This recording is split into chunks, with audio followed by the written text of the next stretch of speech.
اللهم صل على سيدنا محمد وعلى آل سيدنا محمد. أعوذ بالله من الشيطان الرجيم. بسم الله الرحمن الرحيم. الحمد لله رب العالمين، والصلاة والسلام على سيد المرسلين وعلى آله وصحبه أجمعين. Rabbi syrah li sadri wa yassir li amri wahlul 'uqdatam min lisani yafqahu qawli. Subhanaka la ilma lana illa ma 'allamtana innaka antal alimul hakim. Wala hawla wala quwwata illa billahil aliyyil azim. Kitab Penawar Bagi Hati, muka surat 43, baris yang keempat daripada atas. Surat 43 baris keempat daripada atas. Qala al-muallifu rahimahullahu ta'ala wa nafa'ana bi'ulumihi amin. Dan bersabda Rasulullah sallallahu alaihi wasallam, as-sakhiyu qaribun minallahi wa qaribun minan nas wa qaribun minal jannah wa ba'idun minan nar. Wal bakhilu ba'idun minallah ba'idun minan nas ba'idun minal jannah qaribun minan nar. Wal jahilu sakhiyu ahabbu ilallahi ta'ala min abidin bakhilin. Nombor 2 tu di bawah. Rawahu Tirmiziyu an Abi Hurairah wal Baihaqiyyu an Jabirin wat Tabaraniyu an Aisyah radhiyallahu anhum. Hadis riwayat Tirmizi daripada Abu Hurairah, riwayat Baihaqi daripada Jabir, riwayat Tabarani daripada Aisyah radhiyallahu anhum. Artinya, barang siapa pemurah, orang yang pemurah, as-sakhiyu, orang yang pemurah, hampir ia daripada Allah subhanahu wa ta'ala. Qaribum minallah, hampir ia, dekat ia daripada Allah subhanahu wa ta'ala. Lagi hampir ia daripada manusia. Hampir ia daripada manusia. Qaribum minan nas, itu khabar yang kedua. Qaribum minallah, khabar yang pertama. As-sakhiyu mubtada. Qaribum minan nas, itu khabar yang kedua. Hampir ia daripada manusia. Lagi, ni khabar yang ketiga, lagi hampir ia daripada syurga. Dan jauh ia daripada neraka. Dalam hadis tu tak ada dan tu. Qaribun minal jannah, lagi hampir ia daripada syurga. Ba'idum minan nar, lagi jauh ia daripada api neraka. Tak ada dan kalau dalam hak Arab, dalam lapah hadis tu. Dan orang yang kikir, orang yang kedekut. Wal bakhilu, orang yang kikir, orang yang kedekut, jauh ia daripada Allah Ta'ala, lagi jauh daripada manusia, lagi jauh ia daripada syurga, lagi hampir ia daripada api neraka. Dia gitulah sepatutnya. Qaribum minan nar, lagi hampir ia daripada api neraka. Jadi tadinya orang yang pemurah, ba'idum minan nar, lagi jauh ia daripada api neraka. Bukan dan, ada sama macam di bawah tu lah. Hak bakhilnya pula jauh daripada Allah Ta'ala, lagi jauh daripada manusia, lagi jauh ia daripada syurga, lagi hampir ia daripada api neraka.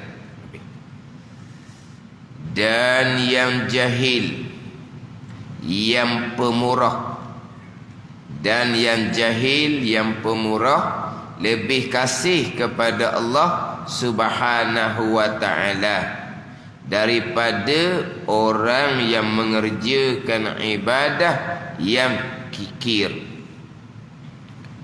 Dan dikendaki dengan hampir daripada Allah, hampir daripada rahmatnya dan pahalanya. Hampir daripada Allah, yakni hampir daripada rahmatnya, rahmat Allah Subhanahu wa ta'ala, dan pahalanya, pahala Allah Subhanahu wa ta'ala. Itu dia jalanan ulama khalaf lah. Hadis sebut qaribum minallah, hampir daripada Allah. Makna apa? Hampir daripada rahmat Allah dan pahala Allah Subhanahu wa ta'ala. Qaribun minallah ay qaribun min rahmatillah, hampir daripada rahmat Allah Subhanahu wa ta'ala. Dipanggil kalam hazah mudhaf. Ini huraian jalanan ulama khalaf. Adapun jalanan ulama salaf, hampir-hampirlah. Hampir rahmat ke, hampir pahala ke, serah kepada Allah Subhanahu wa ta'ala. Hampir daripada Allah, hampir daripada manusia, sama dak apa makna hampir daripada Allah? Serah kepada Allah Subhanahu wa ta'ala. Tapi bukan hampir dengan makna dekat dengan tepat, bukan. Bukan kata kalau hampir-hampir ni zahir enggak dekat ah. Sebagaimana hampir daripada manusia. Hampir dari manusia ni bukannya manusia duduk dekat dengan dia, tetapi manusia kasih. Orang yang pemurah hampir dengan manusia. Mana manusia duduk rapat dengan dia? Bukan, maknanya manusia kasih.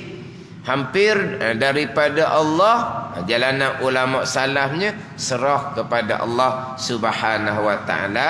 Ulama khalafnya hampir daripada rahmat Allah dan hampir daripada pahala Allah Subhanahu wa ta'ala.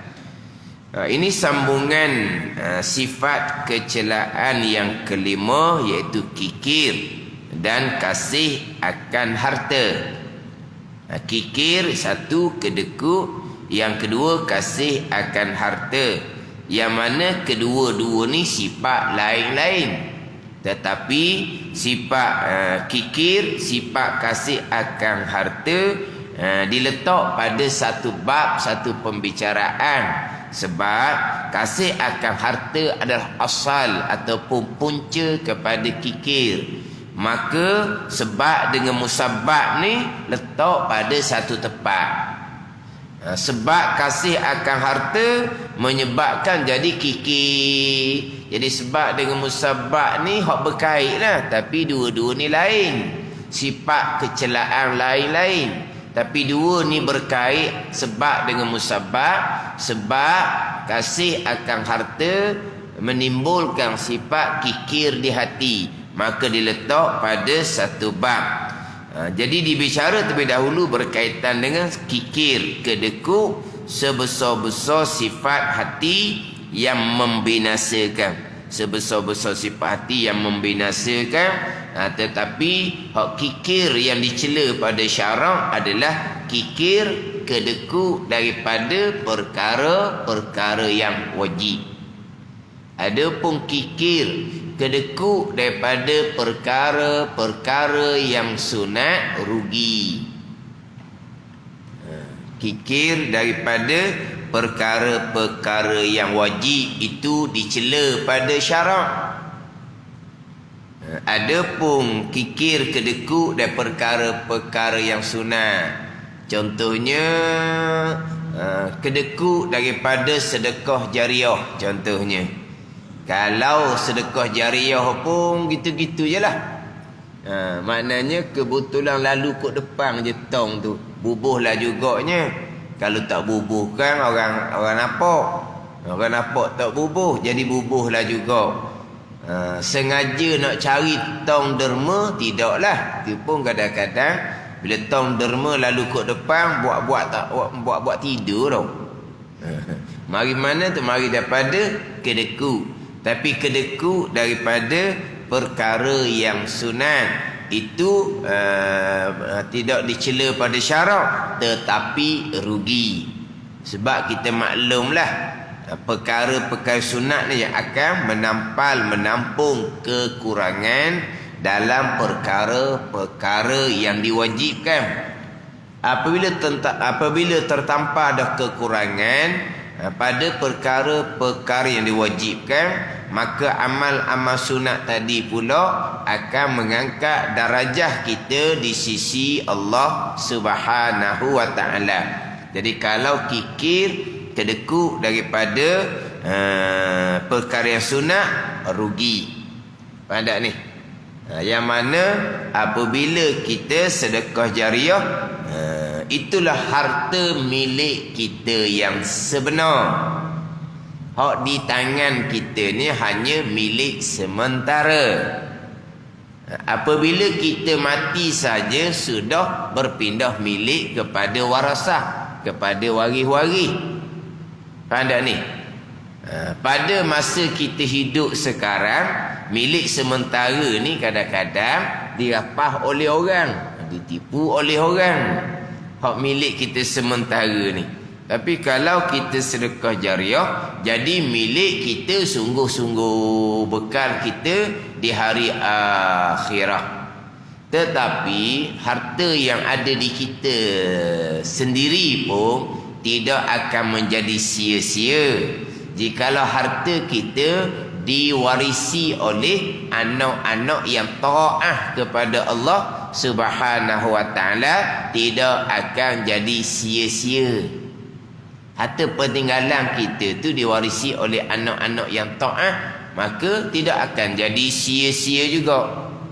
Terkadang harta yang kita tinggal tu, anak yang asalnya derhaka kepada mak ayah, jauh dengan agama Allah, lepas kematian terkadang dapat harta tu, mari keinsafan.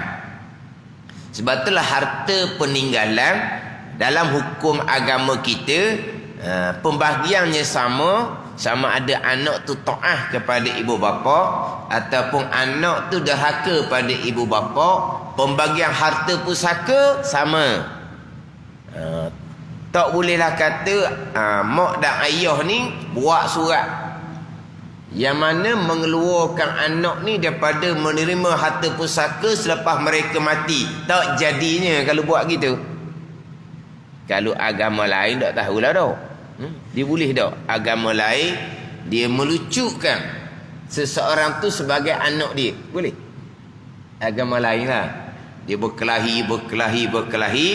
Dia pun melucutkan anak tu bukan anak dia. Boleh tak gitu? Agama lain. Kita dalam hukum agama tak ada hak pun. Mana kalau mak ayah yang anak tu derhaka, dia nak naik mahkamah ke mana ke, dia nak melucutkan hak anak dia. Bila dia mati nanti, anak dia tidak akan dapat timur pusaka. Tak jadi. Anak ta'ah ke, anak derhaka ke, bahagian sama, yang mana terkadang peninggalan tu sendiri akan menimbulkan keinsafan kepada anak yang derhaka pada ibu bapa, yang jauh daripada agama Allah Subhanahu wa taala. Banyak berlaku selepas mak ayahnya meninggal, dapat harta pusaka, kembali taat kepada Allah Subhanahu wa taala. Jadi maknanya hak kita tinggalkan untuk dipusakai, bukan kata sia-sia kamu harta banyak-banyak, kamu tidak infak pada masa kamu hidup, Tiba-tiba kamu tinggal sebagai pusaka sia-sia. Tidak. Jangan faham di situ. Ada ni.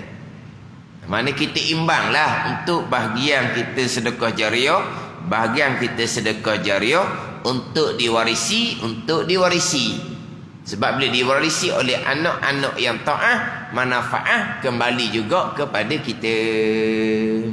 Tapi kalau kita sedekah jariah sekarang, jadi milik kita sungguh-sungguh di hari akhirat.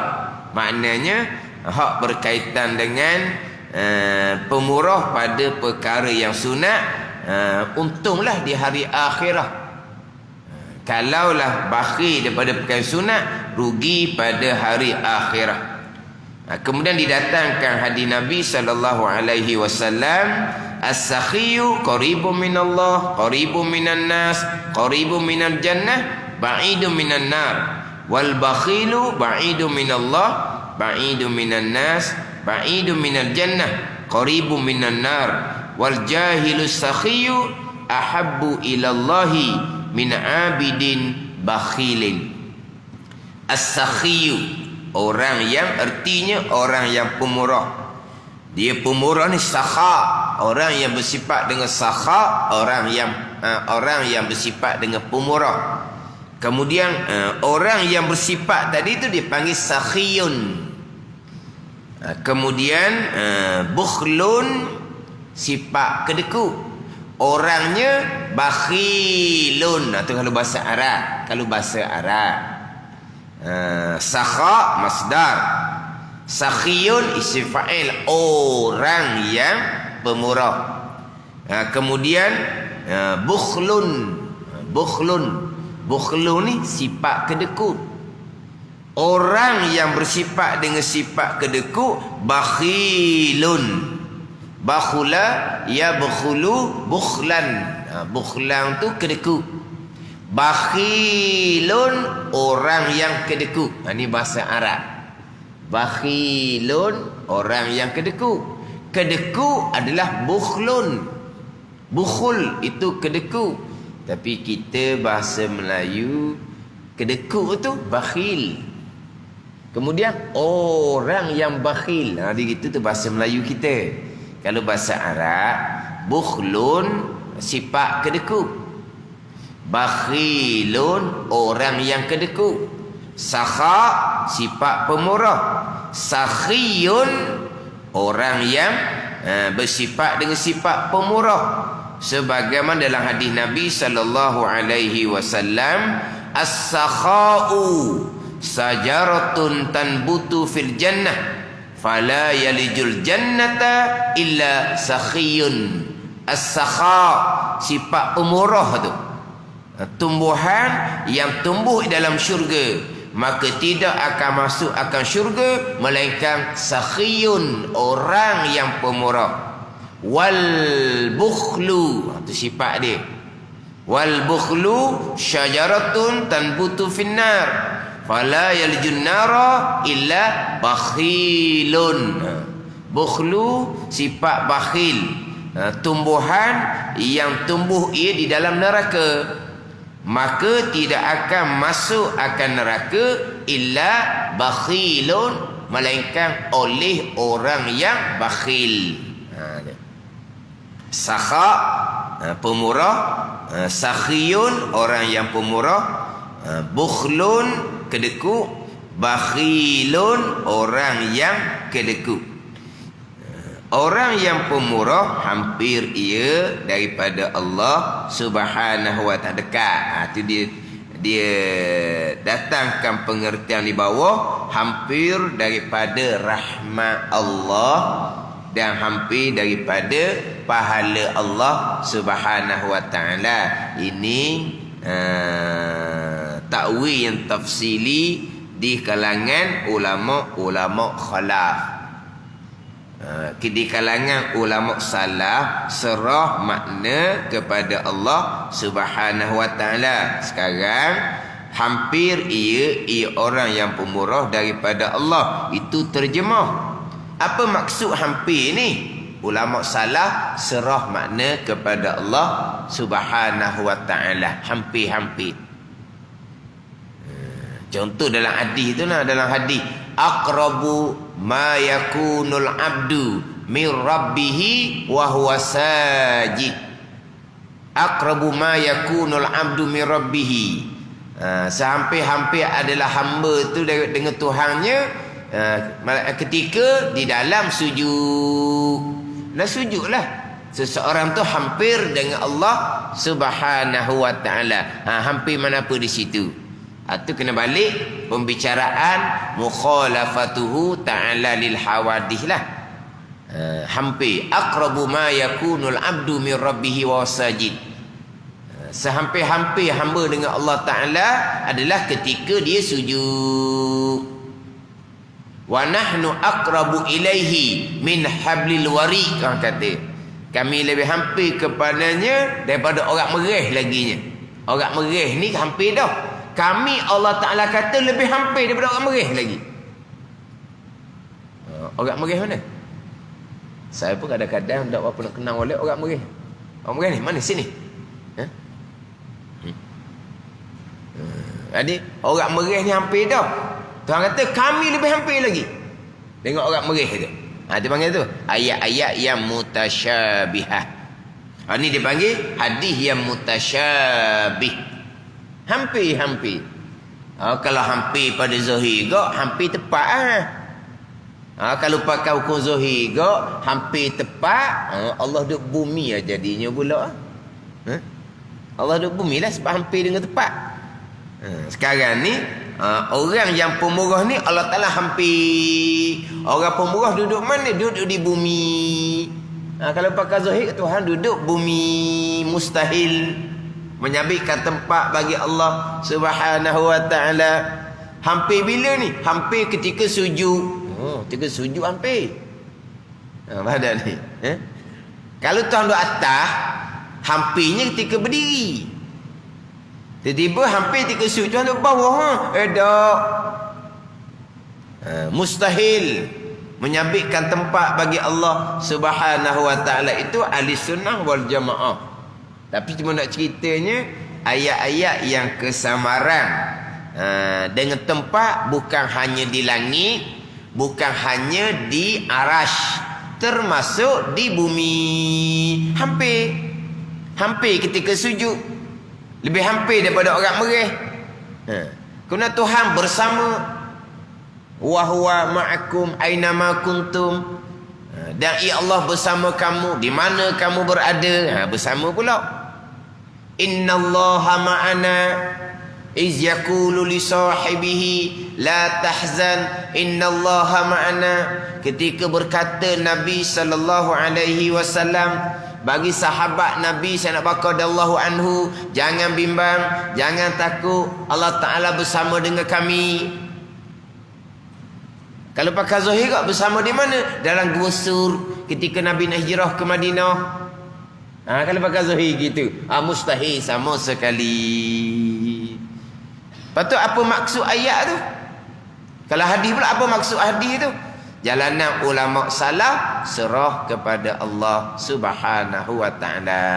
Tak sudah bahas panjang-panjang. Akidah kita kejak dah. Walam yakul lahu kufuwan ahad. Atau akidah kita tetap dah. Akidah kitanya laisa kamitsli syai'un wa huwas samiul basir. Tidak ada seumpama Allah sesuatu. Kejak dah situnya dengan ayat yang muhkamah, ayat yang teguh, ayat yang terang dia punya maksudnya. Ayat mutasyabihah apa maksudnya? Serah kepada Allah Subhanahu wa taala. Kita beriman dengan ayat Al-Quran. Maksud ayat serah kepada Allah Subhanahu wa taala. Itu jalanan ulama salaf. 3 kurun yang pertama. Jalanan ulama khalaf kemudian didatangkan makna yang selayaknya bagi Allah Subhanahu wa taala. Tujuannya untuk menolak kesamaran di kalangan orang-orang yang kurung kemudian ni. Tidak sebagaimana kurun yang pertama, kedua, ketiga yang diaku oleh Nabi sallallahu alaihi wasallam tu. 3 kurun yang pertama solid. Pak Nabi aku dah tu afdalul qurun qarni. summal ladzina yalunahum, summal ladzina yalunahum. Satu saja. Selebih-lebih kurun Nabi kata kurun aku, kurun yang pertama, kemudian kurun selepas ada kurun aku, kurun yang kedua, kemudian kurun yang selepas ada kurun yang selepas daripada aku, kurun yang ketiga. Ini 3 kurun yang pertama. Ini solid. Kemudian bermula kurun yang keempat. Masa itu sudah timbul bagai-bagai. Maka ulama di kurung yang keempat, yang silsilah akidah mereka kepada ulama kurung yang ketiga, kedua, yang pertama sampai ke akidah Nabi sallallahu alaihi wasallam. Pada masa itu ulama kemudian ni mendatangkan pengertian yang selayaknya dengan Allah Subhanahu wa taala. Tetapi adakah akidah kurun yang keempat itu mendatangkan mana selayaknya mereka meninggalkan hak akidah 3 kurun pertama? Tidak. Mereka datangkan pandangan yang kedua pula. Tapi dalam pengajian kita tetap didatangkan akidah ahli sunnah wal jamaah di kalangan ulama salaf dan di kalangan ulama khalaf. Bukan tolak jalanan ulama salaf, jangan salah faham.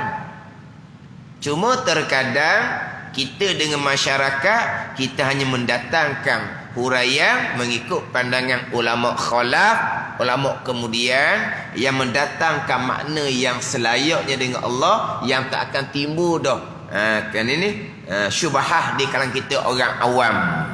Tapi kalau kita ngaji molek dan kitab tauhid, dia akan datangkan jalanan ulama salaf dan jalanan ulama khalaf, kedua-dua didatangkan.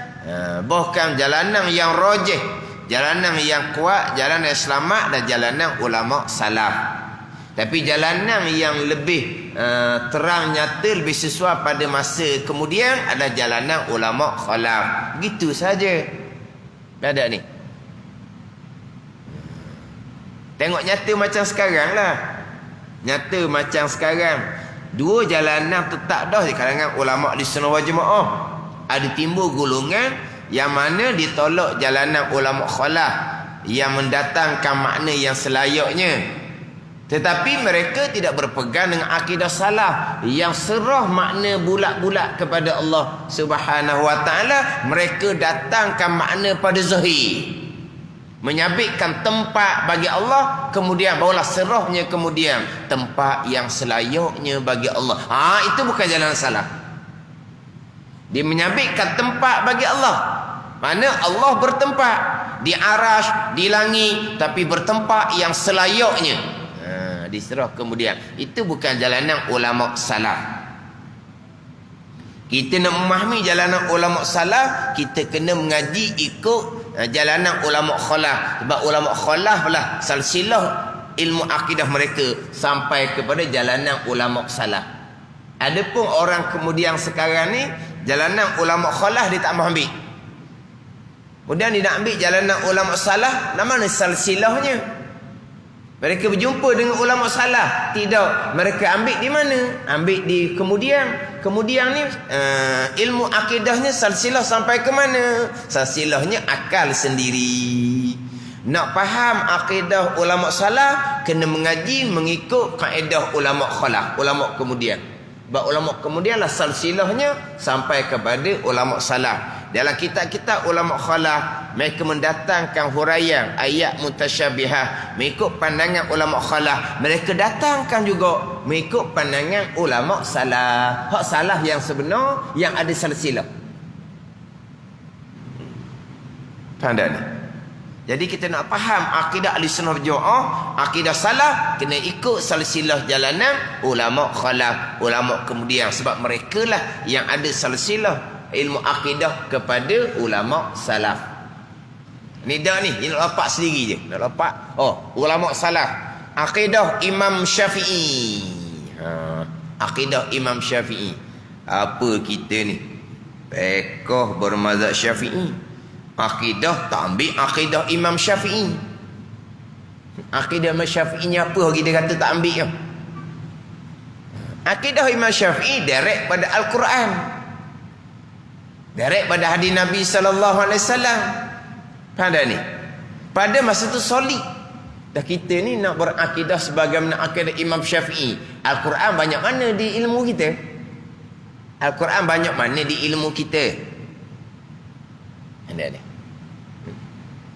Kemudian akidah Imam Syafi'i, ayat mutasyabihah. Memang kita berpegang dengan akidah Imam Syafi'i, akidah salah tu lah. Yang menyerah makna kepada Allah. Itu akidah Imam Syafi'i. Ayat istiwa alal arsh, serah kepada Allah. Ayat Allah fis samawati wal ard, Allah di langit dan bumi, serah kepada Allah. Itu akidah Imam Syafi'i. Hak golongan yang tak ada silsilah ni, Imam Syafi'i berpegang Allah duduk di arash. Oh, tu sesat. Bukan Imam Syafi'i berpegang seumpama tu. Sebab dia jadi sesat seumpama tu, dia tak ada silsilah. Dia tak ada silsilah. Tapi dia kata dia akidah Imam Syafi'i, karuk seumpama tu. Akidah Imam Syafi'i ni apa? Serah makna kepada Allah. Hampir daripada Allah. Hampirlah. Makna hampir. Lepas tu apa maksud hampir tu? Serah kepada Allah. Ulama khalah hampir daripada rahmat Allah dan hampir daripada pahala Allah. Itu jalanan ulama khalah. Ada ni. Kalau pakai zahir ke, hampir daripada Allah, Allah duduk bumi lah jadinya, dah duduk langit lah pula. Tapi golongan terpesong ni, dia hanya nampak di ayat Allah istiwa alal arsh. Allah Ta'ala istiwa alal arsh, tertinggi atas arash. Dia nak menyabitkan Allah duduk atas arash. Lepas tu ayat-ayat yang lain pula ni, hampir Allah bersama. Letak di mana pula? Sebab bersama ma'iyah. Kalau pakai zahir bersama, innallaha ma'as sabirin, sesungguhnya Allah Ta'ala bersama dengan orang yang sabar.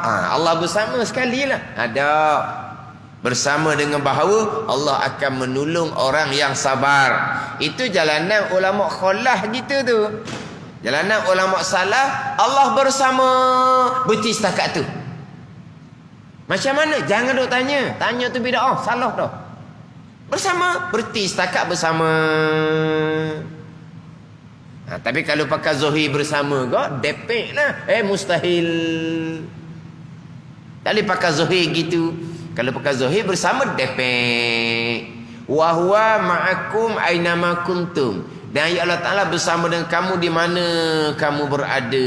Kamu ni ramai ni, berada di mana-mana. Allah pun berada di mana-mana lah. Mustahil. Allah ada di mana-mana. Itu akidah Mu'tazilah. Allah mawjudun fi kulli makan. Allah ada pada tiap-tiap tempat. Itu Mu'tazilah. Bukan akidah Ahlussunnah wal Jamaah. Ni kena ingat juga ni. Allah ada di mana-mana. Dalam jambang je tak ada. Orang ceramah seumpama tu kata ambil mana pula. Allah ada di mana-mana, tapi dalam jambang tak ada. Luar jambang dia lah, dalam jambang je tak ada. Lepas tu orang tu duk cakap, dia peringatkan anak dia. Bila anak dia nak jalan jauh, dia peringat warna. Walaupun jauh daripada mata mak ayah, tapi kena jaga diri molek. Allah ada di mana-mana. Kita kena tegar tak cakap gitu. Ada ni. Tapi maksud orang tua ni, Allah tahu. Tu maksud dia gitu. Bukan Allah ada di mana-mana ni, Allah bertempat. Bukan. Maksud dia Allah Ta'ala tahu. Tapi kita kena tegar, jangan duk cakap gitu. Kesamaran cakap gitu tu. Kan dia peringatkan anak dia nak hidup jauh ni kan. Jauh daripada mata mak ayah. Kalau dekat dengan mata mak ayah boleh perhati. Bila jauh daripada mata mak ayah, jadi usi mak ayah ni takut anak dia buat perangai. Maka mak ayah ni pun peringatkan anak. Walaupun jauh daripada pandangan mak ayah, tapi Allah Ta'ala ada di mana-mana. Maksudnya Allah Ta'ala mengetahui. Tapi jangan duk cakap gitu. Ada ni. Berpegang Allah di mana-mana tu Mu'tazilah, bukan Ahlussunnah seumpama tu. Kita akidah Ahlussunnahnya, Allah tidak menyabitkan Allah dengan tempat. Kalau pakai tengok Zuhir ni, hampir-hampir ni macam dengan tempat. Tak, mustahil sama sekali. Dah hampir daripada rahmat Allah dan pahala Allah Subhanahu wa taala. Itu kena balik molek lah hak akidah. Mukhalafatuhu ta'ala lil hawadith, berkaitan dengan ayat mutasyabihah, hadis yang mutasyabih. Jalanan ulama salafnya macam mana, jalanan ulama khalafnya macam mana. Yang mana kalau kita akidah kejap dah, kita berpeganglah dengan akidah salaf. Itu yang lebih selamat, yang lebih rajih waktunya. Tapi untuk umum ramai ni, untuk ini tidak timbul kekeliruan, kita bawalah jalanan ulama khalaf. Sebab tu biasanya kita dan tafsir-tafsir terjemah Melayu kita, kebanyakan mereka mentafsirkan mengikut jalanan ulama khalaf. Jalanan ulama kemudian mereka mendatangkan makna yang selayaknya bagi Allah Subhanahu wa taala. Kalau kita kejar dalam akidah, kita pakai jalan ulama salaf, serah makna kepada Allah. Kalau kata hampir-hampir bersama, istiwa alal arsh, tertinggi atas arah ke, Allah di langit, Allah di bumi ke, serah makna kepada Allah Subhanahu wa taala. Contoh hadis yang mutasyabih, dilarang kita meludah ke arah kiblat ketika sembahyang. Kenapa? Kerana fa inna rabbahu bainahu wa baina qiblati. Kerana Tuhan seseorang antara seseorang dengan kiblat. Jangan ludah ke depan di dalam sembahyang. Kita nak kena ludah sebab ada benda dalam mulut kita, ada sisa-sisa makanan ke, ludah sebelah kiri, jangan ludah sebelah kiblat. Kenapa? Fa inna rabbahu bainahu wa baina qiblati. Nabi kata kerana Tuhan seseorang tadi ni antara seseorang dan antara kiblat. Mana Tuhan duduk depan lah. Tu pakai zahir. Mustahil sama sekali. Pada ni. Lepas tu apa makna? Salah serah makna kepada Allah. Khalafnya kita menghadap ke kiblat. Jadi kita jangan meludahlah ke arah kiblat. Tapi bukan Allah duduk di Kaabah tu, bukan. Walaupun Kaabah tu Baitullah, rumah Allah sekalipun, antahira baiti lit-taifin tu, bahawa membersih keduanya Nabi Ibrahim dan Nabi Ismail alaihi wassalam akan rumah aku lit-taifin, bagi orang yang nak tawaf. Antahira baiti lit-taifin wal akifin war ruk'is sujud tu, bahawa membersih oleh Nabi Ibrahim dan Nabi Ismail alaihi wassalam akan rumah aku. Tuhan kata, rumah-rumah pakai zahir, kau duduk situ lah rumahnya. Mustahil sama sekali kau nak pakai zahir gitu. Tak timbul pula golongan-golongan yang terpesong ni. Istiwa ala arsy je timbul. Lepas tu hak rumah Allah. Ni ada hak bawa hak bertambah terpesongnya. Arah menasabah sebab arah tu makhluk yang paling besar. Maka menasabah Allah duduk atas arah. Pula dah gitu. Jadi Allah besar juga ni. Kalau Kaabah kecil tau, tak muat ke macam mana? Ada golongan terpesong ni. Allah besar sampai kita tak nak melihat Allah sebab besar sangat. Kata apa benda dia bawa? Allah ni besar. Bila Allah besar, nak melihat, kita nak tengok Allah tak boleh sebab besar sangat. Ini akhir zaman ni timbul macam-macam. Atau kita kejap molek tu akidah suratul ikhlas kita tu. Walam yakul lahu kufuwan ahad. Tu kejap molek. Akidah kita suratul ikhlas. Jadi hampir ia daripada Allah, hampir daripada rahmat Allah dan pahalanya pahala Allah Subhanahu wa taala. Lagi hampir ia daripada manusia. Hampir daripada manusia, bukan hampir dengan bahawa manusia tu depek dengan dia, bukan. Hampir daripada manusia dengan makna manusia kasih kepada dia, kepada orang yang pemurah. Bukan hampir ni manusia duduk kanan kiri dia, bukan. Kalau pakai zahir, hampir duduk dekat-dekat dah. Lagi hampir ia daripada syurga. Hampir macam mana? Hampir ni sebuah dengan tempat.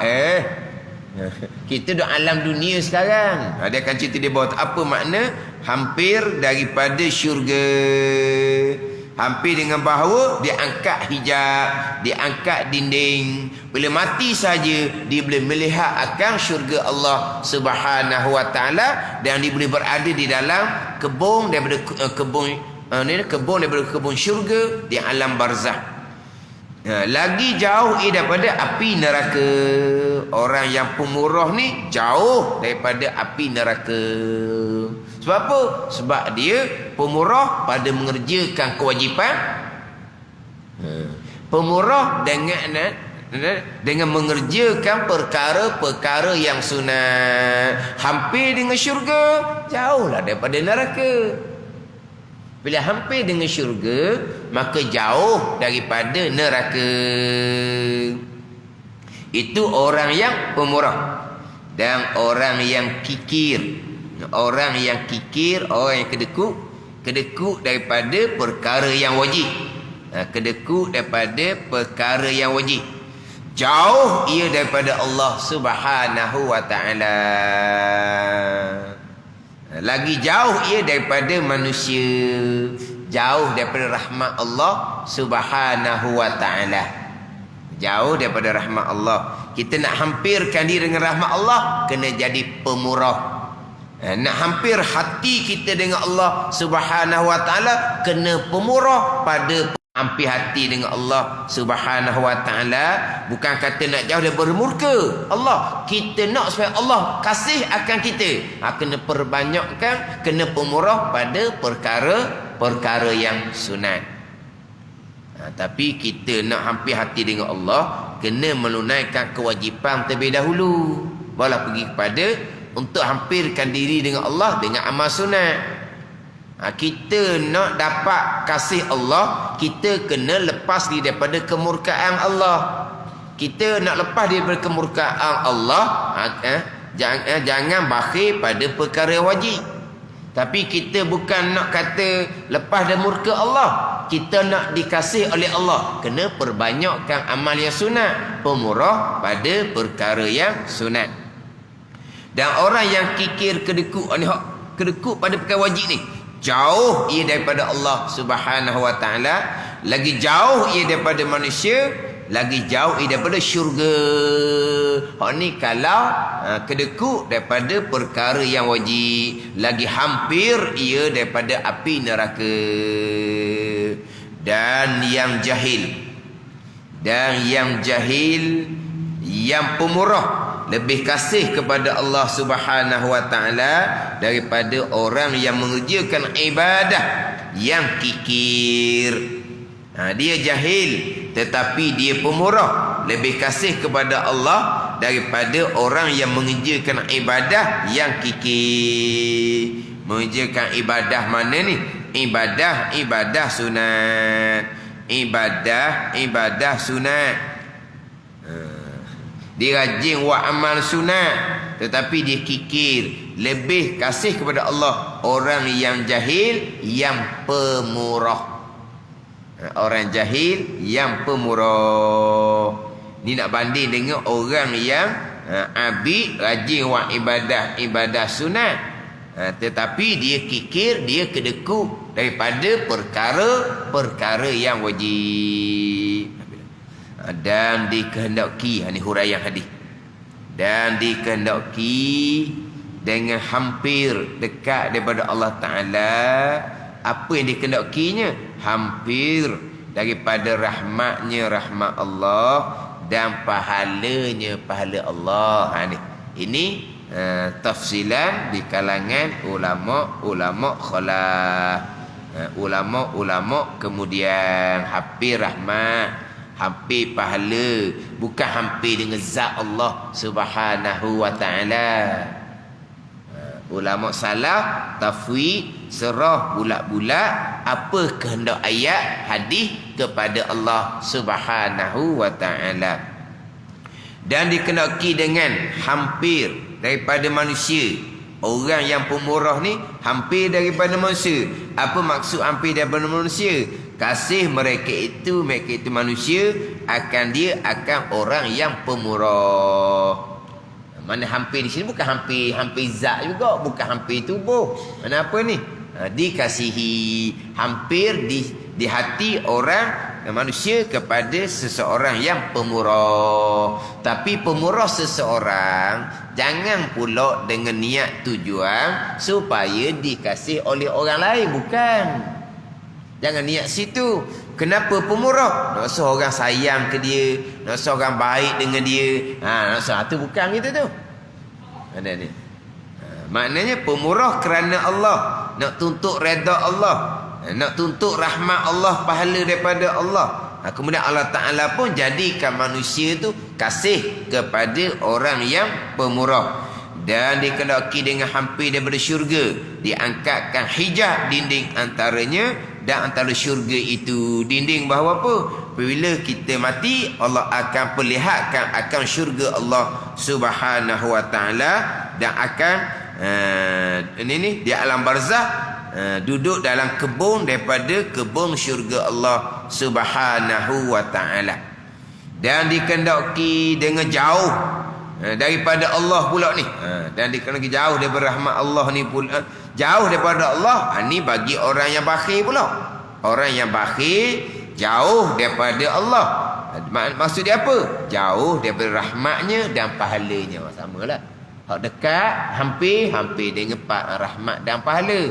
Orang yang pemurah, orang bakhil, Nabi kata jauh daripada Allah, jauh daripada rahmat Allah, jauh daripada pahala Allah Subhanahu wa ta'ala.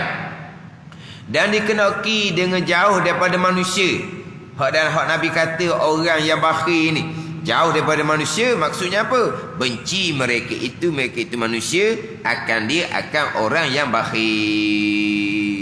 Dan dikendaki dengan jauh daripada syurga, banyak hijab, banyak dinding antaranya dan antara syurga itu. Banyak dinding lah. Apabila bakhil daripada perkara yang wajib, satu perkara yang wajib ni pula, bakhil daripada nafkah, bakhil daripada zakat, bakhil daripada kafarah.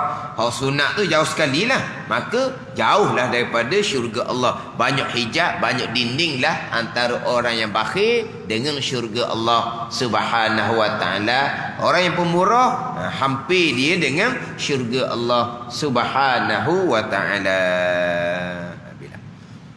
Selesai bicara berkaitan dengan bakhil, kedeku. Ia nak masuk pula kepada kasih akan harta.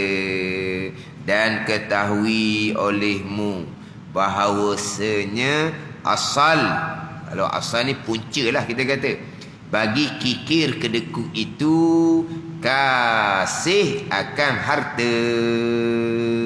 Dan ia kasih akan harta kelakuan, mana sifat hati yang dicela. Jadi kalau kita nak perbaiki sifat kedeku, kita kena perbaiki punca dia terlebih dahulu. Mana punca? Kasih akan harta. Kena perobat, kena perbaiki kasih akan harta, barulah boleh perobat, boleh perbaiki hak sifat kedeku di dalam hati kita. Tapi kedeku, semua orang ada sifat kedeku. Hak hadis yang terdahulunya, hak binasanya adalah sehumutan, kedeku yang diikuti. Kalau kedeku dia mujahadah, dia tidak ikuti, itu tidak membinasakan. Kita ni siapa-siapa pun adalah sayang tu. Kedekut sayang gitulah. Sayang harta benda kita. Tapi kita kena jangan turut hak sayang tu. Hak kedekut jangan turut.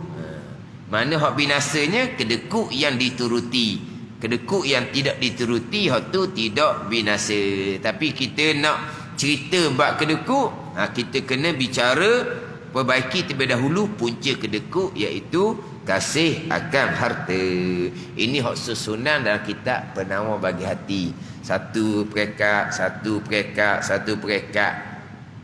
Ni hak kita nak ngaji fardu ain ni. Kalau setakat cerita kedeku, Apa dia kedekut? Ada kedekut wajib, ada kedekut pada perkara sunat. Punca kedekutnya mari daripada mana? Kasih akan harta. Macam mana nak berobat daripada kasih akan harta ni? Ni hak dalam kitab penama bagi hati. Satu-satu sifat kecelaan akan dihurai dengan secara halusi, akan didatangkan macam mana pula cara untuk kita membersihkan hati kita daripada sifat-sifat yang dicela pada syarak. Wallahu a'lam. Bismillahirrahmanirrahim. Alhamdulillahirabbil alamin. Wassalatu wassalamu ala sayyidil mursalin wa ala alihi wa sahbihi ajma'in. Allahumma ftah alaina futuhal arifin. Allahumma allimna ilma akdamin wa fahimna famasabikin warzuqna riqat talibin. Allahumma zidna ilma wa alhiqna bis salihin. Wa sallallahu ala sayyidina Muhammad wa ala alihi wa sahbihi wa sallam. Walhamdulillahi rabbil alamin.